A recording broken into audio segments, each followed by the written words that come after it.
Continuamos con esta interesante serie acerca de la historia de la iglesia cristiana.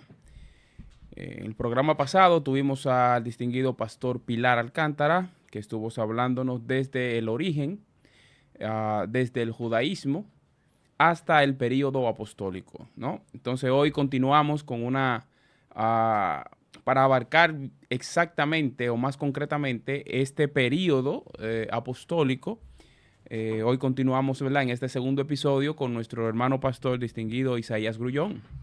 Bien, Jonathan, gracias. Un placer, sabes que siempre estamos a disposición de colaborar con este tipo de enseñanza a los fines de edificar al pueblo. Amén, amén. Bueno, pastor, el distinguido Pilar, pues, estuvo hablándonos acerca de cómo se originó, ¿verdad?, esta iglesia mística, primero, que siempre ha existido, que es la iglesia universal, y más o menos nos dio digamos, un punto de partida en el Nuevo Testamento de donde empezaba, como podíamos llamarlo, una iglesia, que fue en el aposento alto. Y cómo el Señor Jesús encargó a 12 apóstoles la misión de predicar en todo el mundo.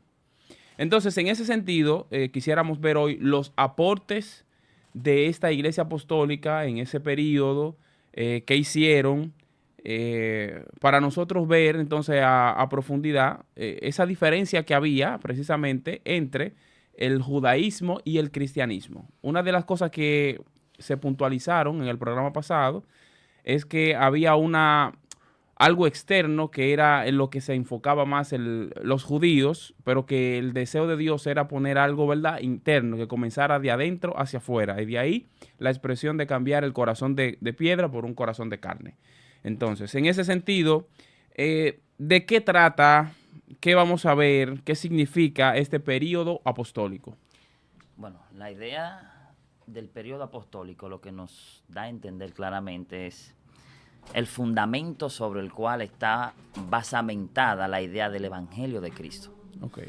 Los apóstoles son esos discípulos de Cristo que Él capacita, que Él le exhorta de cómo realizar y tener una vida y una relación con Dios.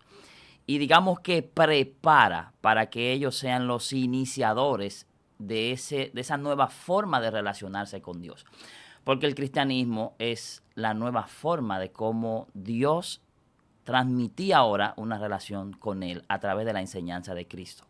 Por eso fíjate algo importante que la Biblia redacta en el libro de Mateo, y es que Jesús le dice a esos apóstoles que enseñen todas las cosas que Él les había enseñado.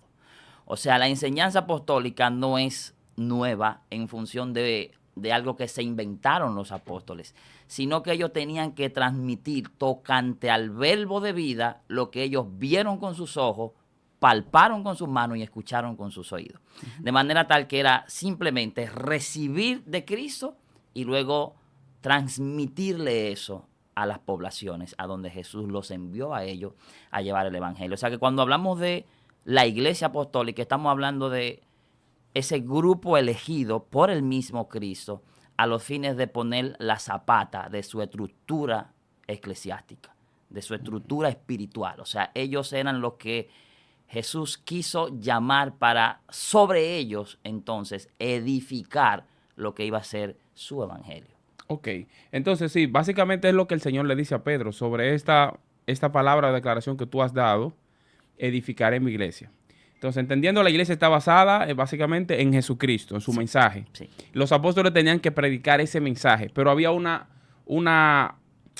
palabra clave que el Señor le había dado: no se vayan de Jerusalén hasta que no sean investidos con el poder del Espíritu. Entonces, ya una vez ellos reciban esa investidura, esa era como la valentía que iban a recibir para poder llevar el mensaje a otros. Ahora, el tema es que vimos en el programa pasado que a ellos se les dificultó salir voluntariamente a predicar el evangelio a las naciones vecinas o a los gentiles.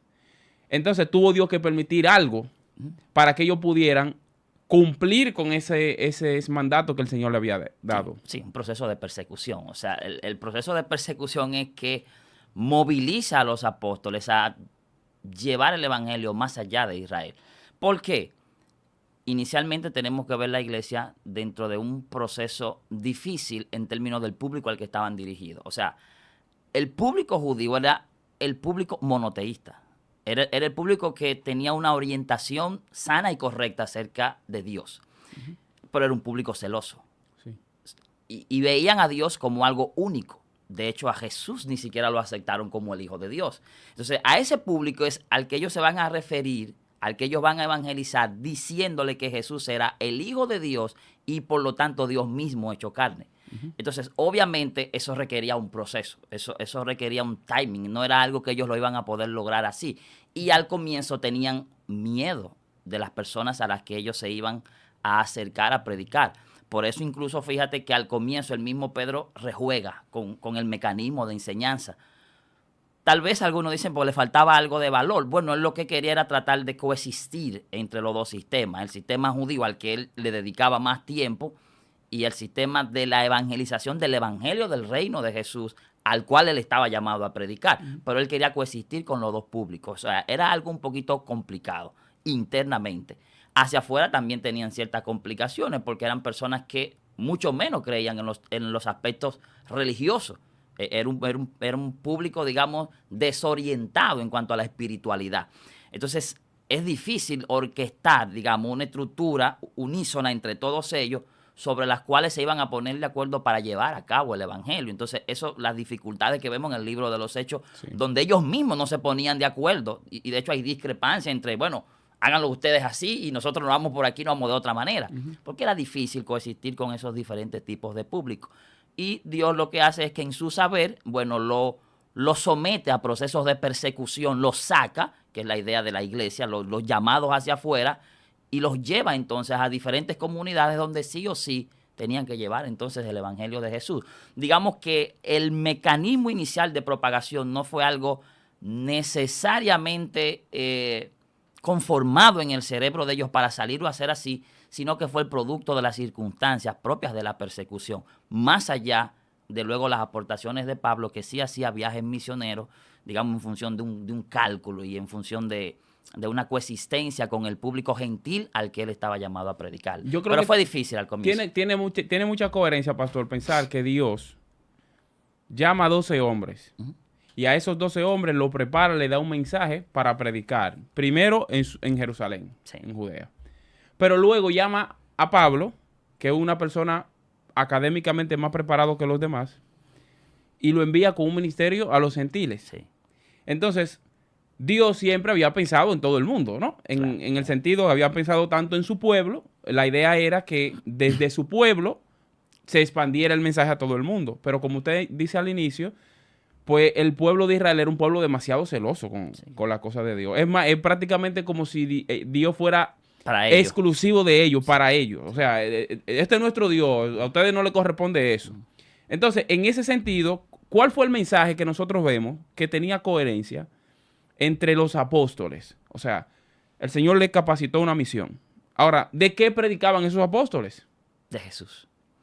Indudablemente, si te fijas, tanto Pablo como Pedro, que digamos tienen una preeminencia nuevo testamentaria, dan a entender claramente que incluso Jesús lo movían hacia atrás en la historia del propio sentimiento judío y seguía siendo la roca sobre la cual estaba edificada la relación con Dios. Y eso era algo muy chocante. O sea, decir que la roca de la que ellos bebían, que le ayudaba en el desierto, era Cristo, eso era una locura, predicarle eso al pueblo judío en ese momento. O sea, si nos trasladamos a aquel entonces, digamos que la gente se quedaba perpleja. O sea, encima de eso nos está moviendo a Jesús hacia atrás también. O sea, porque era un mensaje muy cristocéntrico realmente el que ellos llevaban. O sea, todo estaba basado en la idea real de que Jesús era el Cordero de Dios. O sea, Jesús era realmente la piedra angular. Jesús es el centro de todo lo que Dios ha orquestado desde el principio de la creación del mundo. Y ellos, sin temor alguno, obviamente, luego de ver al Cristo resucitado, porque recuerda que el mensaje apostólico tiene una esencia en el Cristo resucitado. El Cristo muerto le generó miedo, le generó espanto a ellos, y por eso ellos se fueron a un cuarto. Ahora, el Cristo resucitado, ese Cristo, ya ahora ellos viéndolo glorificado, lo llena de valor, lo llena de de esa fuerza, digamos, para ellos ahora exponer incluso su vida. Y entonces ese Cristo pasa a ser su mensaje de vida. O sea, pasó a ser la realidad de la predicación espiritual de ellos. Todo estaba ahora basado en la figura de Cristo, en su obra, en su sacrificio y en su resurrección. Esos tres elementos, si te fijas, son la base de todo el Nuevo Testamentario. La obra de Jesús, su muerte sacrificial y su resurrección, que es la esperanza de vida del que cree. Si te fijas, lee todo el Nuevo Testamento y la predicación, especialmente de Pedro y de Pablo, está basado en eso. Entonces, pastor, haciendo un paréntesis ahí pequeño, si el mensaje de Jesús era el mensaje de los apóstoles, la gente que estuvieron cerca con el Señor ahí, era como tan claro, ¿verdad? Tan claro en la época. ¿Cómo es que pasaron 2000 años y hoy en día tenemos pseudo apóstoles que el mensaje no tiene nada que ver con el que predicaron los apóstoles de la Biblia, sino que hay como una especie de ánimo de lucrarse? Sí. Es como tomamos las ovejitas, le sacamos la leche, le quitamos la lana, nos hacemos ricos y el mensaje es totalmente diferente. Tu boca tiene poder, decláralo, el Señor no te llamó a ser pobre, te llamó a ser rico, el mejor vehículo tú tienes que tenerlo y tienes que tener la mejor casa. O sea, ¿cómo cambiamos del mensaje apostólico donde el centro es Jesús al mensaje apostólico donde ellos son los que se benefician de todo y la iglesia siempre está como pobre, pastor? Sí, obviamente es algo que está sobredimensionado hoy en día por lo fácil que es el acceso a la información hoy en día, pero no es nuevo. Pablo le dijo a los efesios, por ahí andan muchos que son enemigos de la cruz de Cristo, a los cuales os digo ahora llorando que el Dios de ellos es el vientre y su gloria es su vergüenza. O sea, Pablo lo está diciendo. ¿Qué nos da a entender eso? Que desde el comienzo habían personas que su centro no era la predicación expositiva en Cristo, sino el ánimo de lucrarse. No es nuevo. Sí. O sea, ellos no son más que, digamos, la mutación moderna de las personas que utilizando el evangelio se enriquecen. No es nuevo. Ellos son simplemente una mutación. ¿Me comprende? Pero la realidad es que en la medida que las personas se fueron alejando de ese evangelio inicial que predicaron los apóstoles, en esa misma medida se fue distorsionando la realidad de la esencia del evangelio de Jesús y las personas obviamente le fueron sacando una especie de provecho en términos económicos al evangelio de Jesús. Cuando vamos al libro de Hechos nos damos cuenta que Pedro y Juan le dicen a la persona discapacitada que estaba en la cercanía del templo, dinero no tenemos, pero de lo que tenemos, de eso te damos. En el nombre de Jesús, levántate, toma tu lecho y anda. O sea que vemos a una iglesia que no tenía dinero, pero sí tenía poder. Hoy en día tenemos una iglesia que tiene mucho dinero, pero no hay poder. Lo que hay es muchas manifestaciones extrañas que en ambientes controlados no existen. O sea, simplemente existen en ambientes descontrolados. Pero en un ambiente controlado, usted se da cuenta que esas realidades, que esas expectaciones que se arman no responden a una realidad congruente. Entonces, ¿qué quiero decirte con esto? Que todo está basado en qué tanto se han alejado o acercado a ese evangelio que los apóstoles comenzaron a predicar. Sin embargo, ¿qué es lo que sucede? Las características iniciales que tenían los apóstoles. ¿Por qué los apóstoles tenían un evangelio cristocéntrico? Bueno, dice Pedro, cuando iban a elegir el sucesor de Judas, la característica que tenía que tener un apóstol. Tenía que haber andado todo el tiempo, entrado y salido con Jesús. Tenía que haberlo escuchado, tenía que haberlo palpado. Entonces es obvio que cuando tú predicas de alguien cuya esencia te la transmitió directamente, tú tienes un compromiso con eso. Entonces ellos tenían un compromiso con el evangelio de Jesús.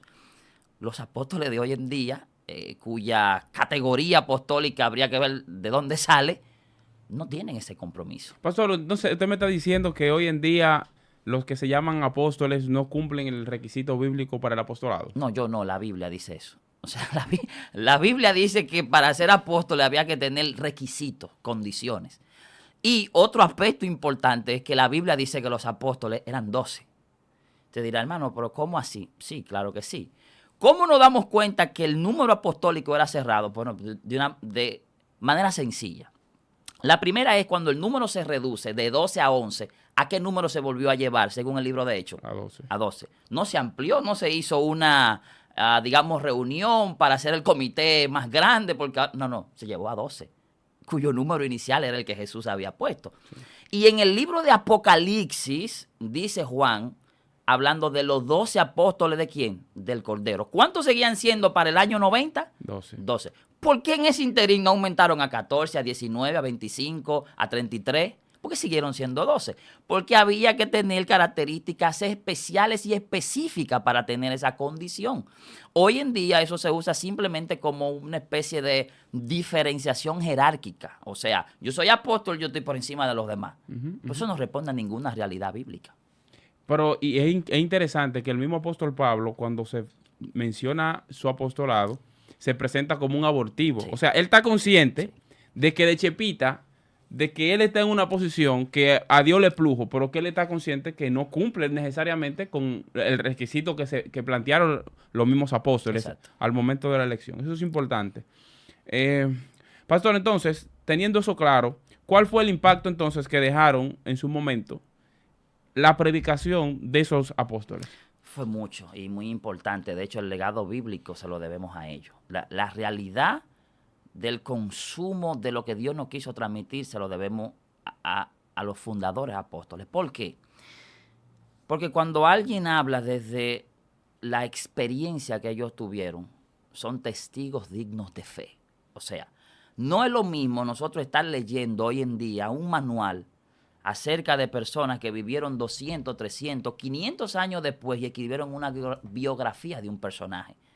Eso no genera tanta confianza, pese a que en términos históricos pudiese ser correcto. ¿Me comprende? Sin embargo, cuando tú lees la historia de una persona que ha sido narrada por testigos dignos de fe, o sea, de personas que estuvieron ahí con él y que ahora lo que nos están plasmando es la realidad vivida desde el punto de vista de testigos de primera línea, eso tiene un mayor nivel de credibilidad. Por lo tanto, eso representan los apóstoles. Los apóstoles representan la credibilidad del evangelio de Jesús. Porque los evangelios y los libros nuevos testamentarios no lo escribió Jesús. Entonces, al no escribirlo Jesús, se necesita para que tengan un valor no histórico, sino un valor afectivo en la mente del que cree, es una cercanía con el personaje que ellos describen. Y ellos tuvieron una cercanía con el personaje que ellos describen. Por eso pueden hablar desde el punto de vista en el que hablan con seguridad, con firmeza. O sea, cuando usted lee el libro de Primera de Juan, usted se da cuenta que te estaba hablando alguien desde lo más profundo del fervor de su corazón. O sea, cuando Juan habla, él dice, yo lo vi con mis ojos, yo lo palpé con mis manos. Crean a lo que nosotros le estamos diciendo.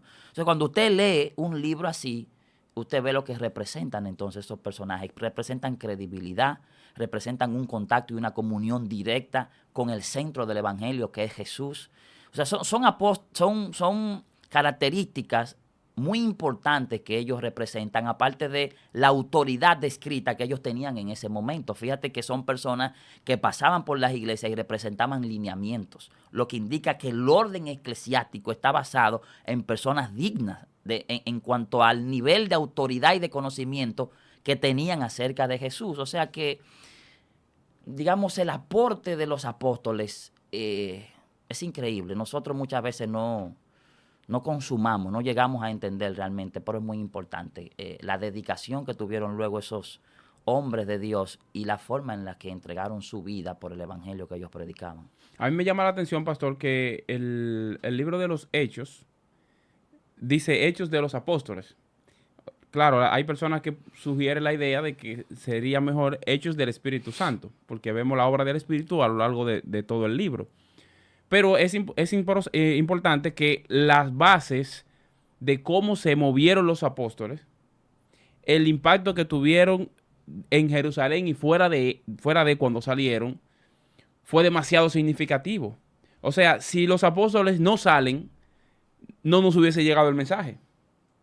Y como Dios sabía eso, dijo, bueno, está bien, yo le dije que predicaran en Jerusalén, en Judea, pero hay que salir.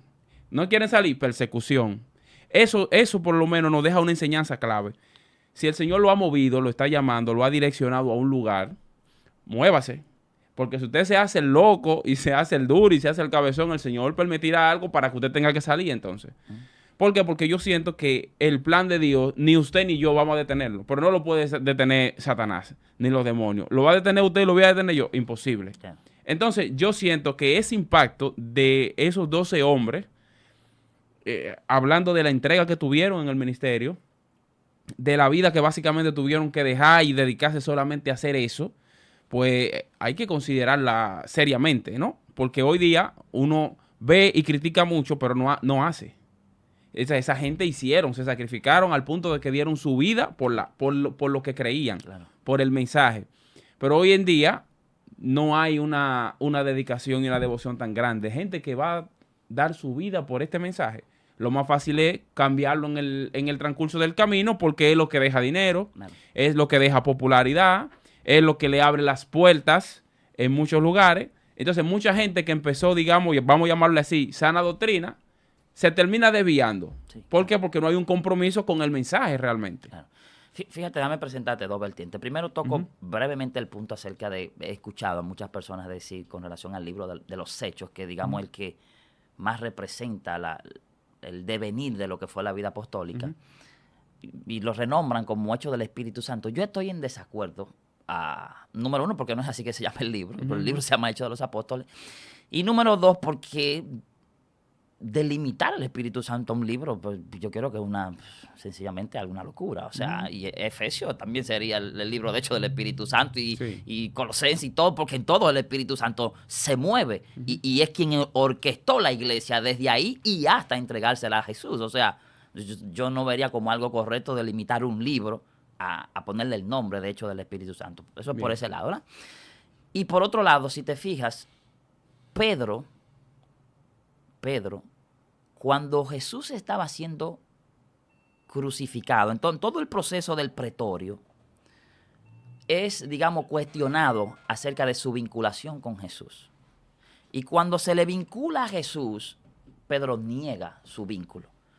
Pero su vínculo con Jesús es tan fuerte que su forma de hablar lo delata. Pero lo niega.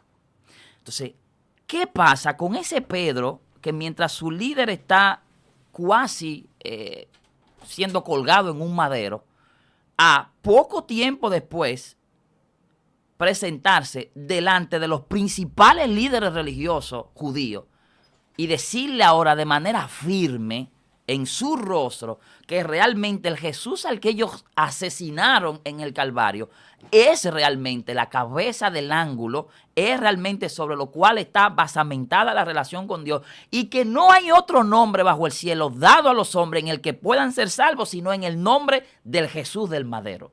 Entonces, obviamente te das cuenta que hay un compromiso ya total con salir a predicar eso, consciente de que eso me va a acarrear consecuencias terribles. Y asimismo el apóstol Pablo, cuando está ante los principales sacerdotes, ¿qué hace? Niega su creencia, no la afirman. Lo llevan ante las principales autoridades romanas, niega su creencia, no, la reafirma. O sea, hay un compromiso de no diluir lo que es el evangelio que Jesús mandó a predicar. Eso no aparece hoy en día. Porque hoy en día, digamos, hay otros compromisos. Compromiso con caerle bien al auditorio, compromiso con las personas digan qué bien lo hizo, me gustó, qué bien habla. Estas personas no andaban detrás de eso. Estas personas andaban simplemente de predicar el evangelio de Jesús en todas sus dimensiones, pero predicándolo con un compromiso serio, real, sincero, que es lo que hoy en día no aparece. Por eso yo me enfado con las personas que se hacen llamar apóstoles hoy en día, porque cuando tú ves el mensaje apostólico de la iglesia y ves a estos falsantes llamados apóstoles hoy en día, tú te tienes que indignar. Eso es algo que tiene que molestar. Pastor, pero después no lo van a invitar a usted. Está hablando en contra de los apóstoles de hoy día. Habemos muchas personas que vamos una sola vez a la iglesia. Pero orgullosamente vamos una sola vez. Bueno, pastor, entonces yo pienso que tomando en cuenta, ¿verdad?, eso que hemos hablado hasta el momento, ¿no? Primero, vemos que el mensaje de los apóstoles era un mensaje serio, comprometido, bíblico y centrado en la persona de Jesús. Así es. Pero ese mensaje no solamente era eso, era acompañado de señales, milagros, prodigios. O sea, yo te predico el evangelio, si tú no crees, el Señor puede hacer que haya un milagro aquí y tú terminas creyendo. No creíste en mi palabra, pero estás creyendo por los hechos, por lo menos. Entonces, vemos que la iglesia ha sido acompañada de poder, de un mensaje claro, ¿verdad? Contundente y que transforma las vidas. O sea, el mensaje de Jesús es un mensaje que trabaja de adentro hacia afuera. Ok, la diferencia del mensaje del judío es que llevaban como todas las cosas al pie de la letra, pero era como una cuestión más externa que interna. Entonces, de ahí que el Señor quiera trabajar de adentro hacia afuera. Entonces, veo que el impacto que tuvieron esos 12 hombres en ese primer periodo, ¿verdad?, que sentaron las bases de lo que era el cristianismo, fue muy sólido. Fue tan sólido que ellos no solamente predicaron, sino que formaron también a otras personas. Y esas personas formaron a otras personas y durante muchos años, a pesar de la persecución, a pesar de las dificultades que tenían que entregar su vida, el mensaje se mantuvo intacto. A pesar de que a ellos lo mataban, la gente seguía creciendo y se seguía multiplicando. O sea, ¿qué quiere decir? Que cuando una persona de verdad ha conocido a Jesús, o sea, no estamos hablando de que usted solamente de palabra es cristiano, ¿no? Estamos hablando de que ha pasado algo de verdad en usted. Sí. Que usted ha tenido un encuentro personal. Ese encuentro que tuvieron esos apóstoles, esa unión con Cristo, se la transmitían a la gente. Sí. Y cuando la gente recibía ese Cristo por fe, pues estaba dispuesto a dar la vida igualito que los apóstoles. Claro. Aunque muchas veces no vieron a ese Jesús. Claro, y es concomitante con las transformaciones en el ámbito espiritual que hacían las personas al escuchar a Cristo. Cuando Nicodemo escuchó hablar de Jesús, fue transformado. Cuando Zaqueo escuchó hablar de Jesús, fue transformado. Y Pablo les dice a los corintios, en 2 de Corintios 5:17, de modo que si alguno está en Cristo, nueva criatura es.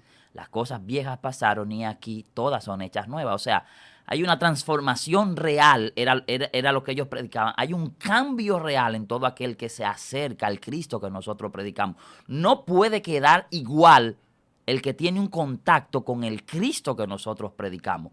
Y por eso entonces había un acompañamiento de las señales para que las personas vieran que realmente el Cristo del madero, que hizo señales y prodigios entre el pueblo, también estaba atestiguando en ellos que estaba con ellos. Y por eso, digamos, había una manifestación poderosa en esa, digamos, etapa inicial de la iglesia, donde realmente, independientemente de que los autores bíblicos de una forma tácita, clara, promueven de que era Dios que hacía el milagro, pero lo hacía a través de ellos, para que se viese claramente dentro del pueblo y dentro de las ciudades donde ellos predicaban que había un respaldo divino.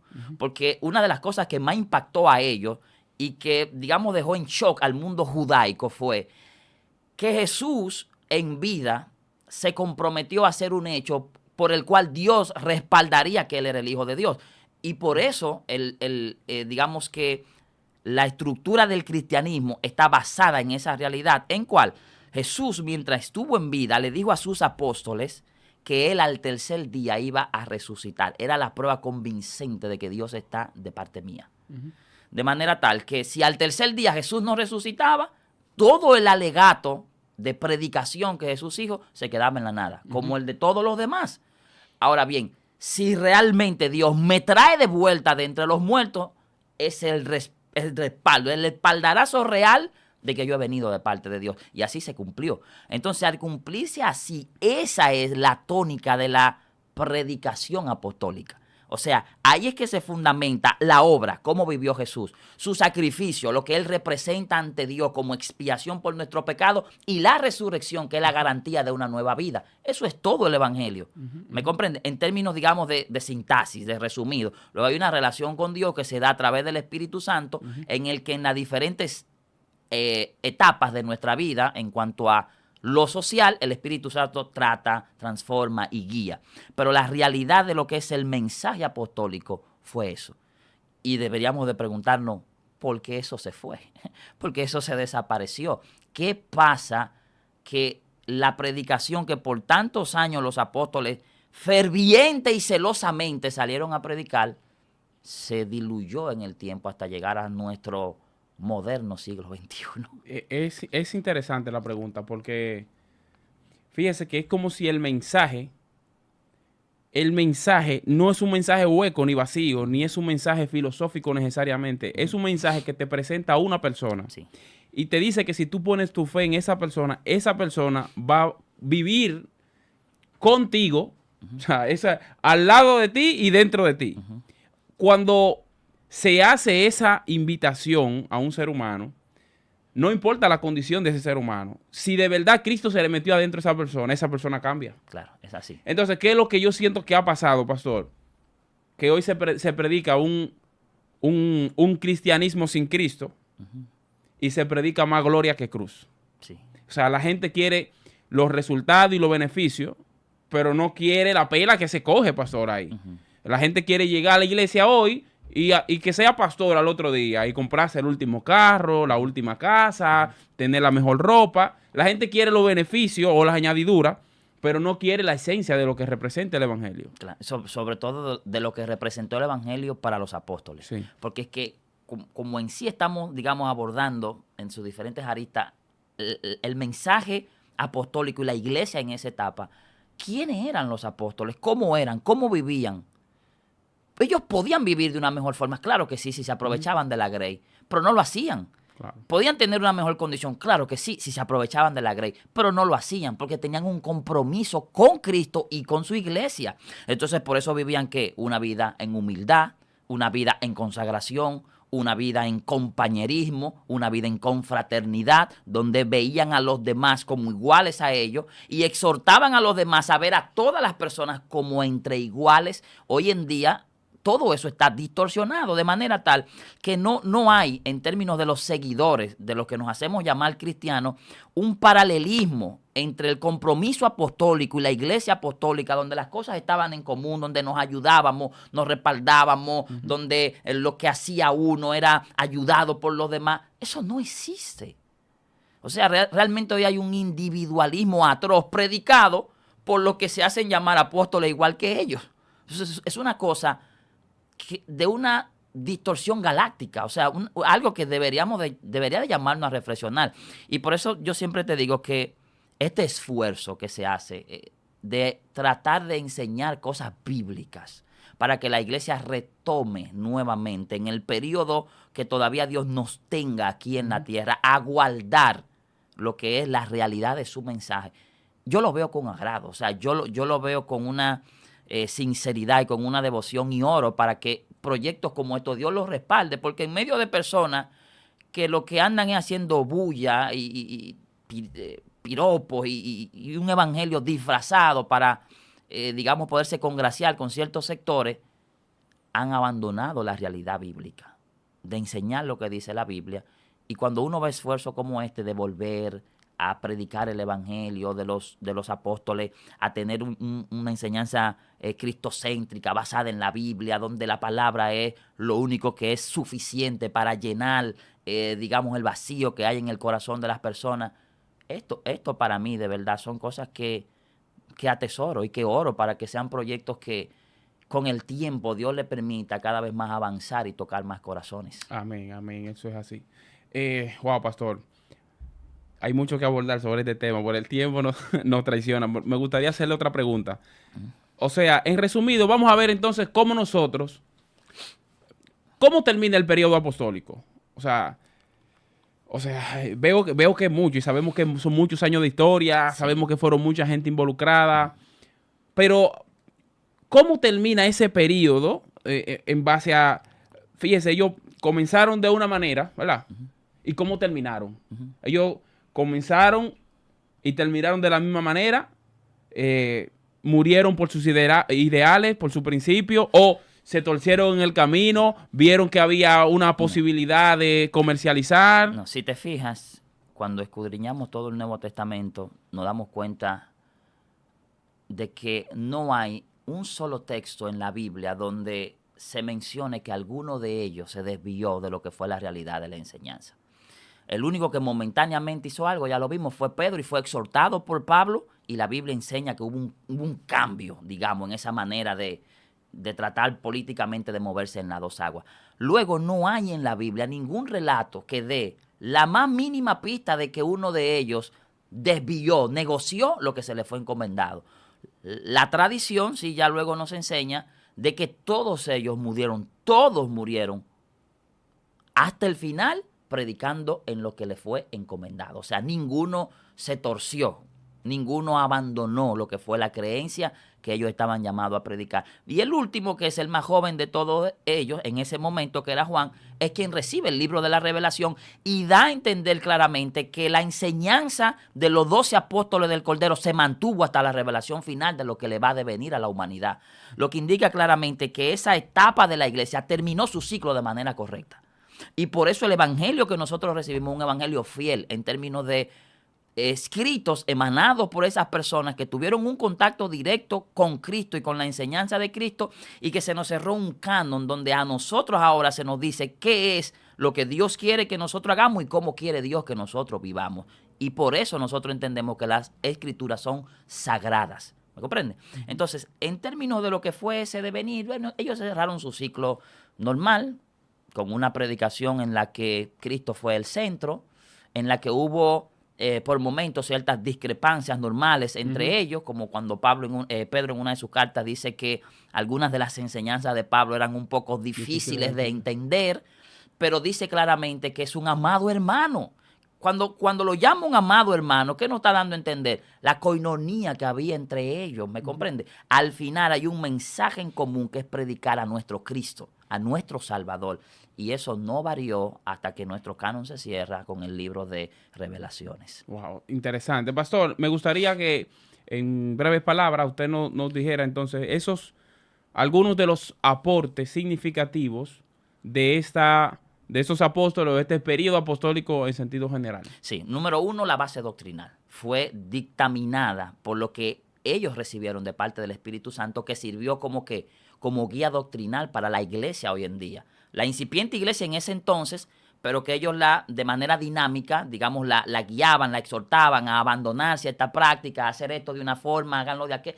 Digamos que era, en términos dinámicos, movible lo que ellos estaban haciendo ahí. Pero como fue un escrito, entonces se nos queda a nosotros como un legado para que nosotros sepamos cómo es la base doctrinal sobre la cual debe de moverse la iglesia. Digamos que ese es el principal aporte que ellos hacen.